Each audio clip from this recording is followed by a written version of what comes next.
Trump 2.0 में पहली बार दुनिया भर के लोगों को एड्रेस भी कर डाला ट्रंप साहब ने। भाई साहब कल कहाँ थे आप? रिपब्लिक डे की तैयारी कर रहे थे? बस कुछ ऐसा ही समझ लीजिए। लेकिन कैसा मूड है?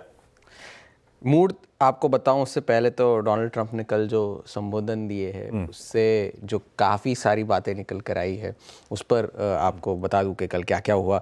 वर्ल्ड इकोनॉमिक फोरम में कल डोनाल्ड ट्रंप ने, जैसे आपने कहा, दुनिया भर के सीईओज़ को संबोधन किया और उनकी एक बात थी कि आप अमेरिका में निवेश करिए तो हम आपको 15% कॉर्पोरेट टैक्स देंगे, वरना आपको टैरिफ देंगे। ये बड़ा टेक अवे था और हर मुद्दे पर उन्होंने बात की, फिर चाहे वो यूरोप हो, मॉनेटरी पॉलिसी हो, तेल हो, चीन हो, सभी पर उन्होंने बात की। पहले तो पॉलिसी के बारे में बता दूं कि पॉलिसी के बारे में उन्होंने कहा है कि मैं कम ब्याज दरों की मांग करूंगा फेड से, जेरोम पावेल से, और सिर्फ यूएस में ही नहीं दुनिया भर में ब्याज दरें कम होनी चाहिए और हमें दुनिया को हमें फॉलो करना चाहिए, ये डोनाल्ड ट्रंप ने कहा। और जेरोम पावेल से वो सही वक्त आने पर बात करेंगे, ये उन्होंने कहा कि मैं जेरोम पावेल से बेहतर मॉनेटरी पॉलिसी जानता हूं और मैं ये कहूँगा उनसे कि ब्याज दरें कम होनी चाहिए। अब मैंने शायद आपसे जिक्र भी किया था इस बात का कि एक सास बहू वाली जो इक्वेशन होगी दोनों की, ये इसका पहला जो आप कह सकते हैं कि सैल्वो जिसे कहते हैं, वो डोनाल्ड ट्रंप ने कल फायर कर दिया है ब्याज दरों को लेकर। चीन के बारे में भी उन्होंने कहा, उन्होंने कोई ऐसी आक्रामक बात नहीं की चीन को लेकर। उन्होंने यही कहा है कि हम एक इक्विबल या एक बराबरी का रिश्ता चाहते हैं चीन से, कोई ऐसी बड़ी मांग तो हम कर नहीं रहे हैं। और मुझे शी जिनपिंग जो है राष्ट्रपति चीन के, वो बड़े पसंद है, मगर हमारे रिश्तों में खटास जो है वो कोविड की वजह से आई थी, मगर हम फिर भी अपने जो डिफरेंसेस है उन्हें साइड पे रखते हुए एक साथ काम करने के लिए हम तैयार हैं। तेल की कीमतों के बारे में भी उन्होंने यही कहा कि सऊदी अरब और ओपेक से मैं बात करूंगा कि तेल की कीमतों को कम किया जाए।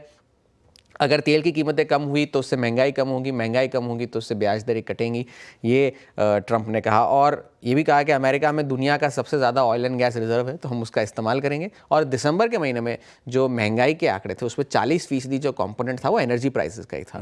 तो ये एक बात की वजह से भी तेल की कीमतों में कल गिरावट आई। ब्रेंट जो है अब $78 के पास आ चुका है। इस हफ्ते ही 5% की गिरावट तो हमें देखने मिली, बावजूद इसके कि यूएस के स्टॉक पाइल्स जो है, जब वो कह रहे हैं ड्रिल बेबी ड्रिल, लेकिन यूएस के स्टॉक पाइल्स 9वें हफ्ते गिरे हैं। इन्वेंट्रीज जो है इस महीने 5 साल की सीजनल एवरेज जो है उससे भी कम है।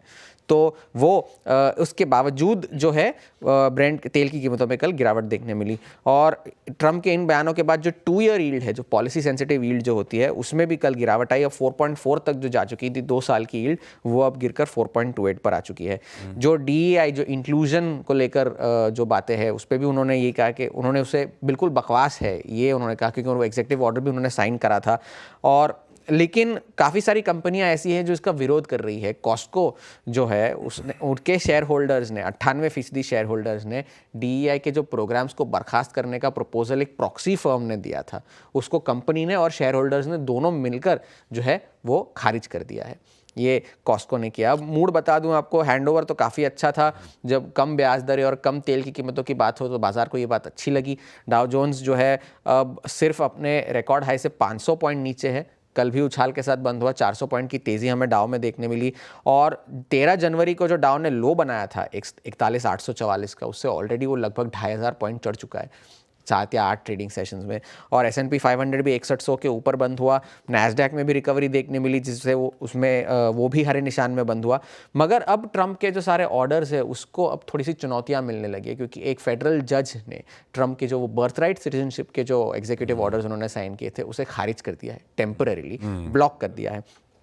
और ये कहा है कि ये बिल्कुल ही असंवैधानिक जो है ऑर्डर उन्होंने साइन किया है।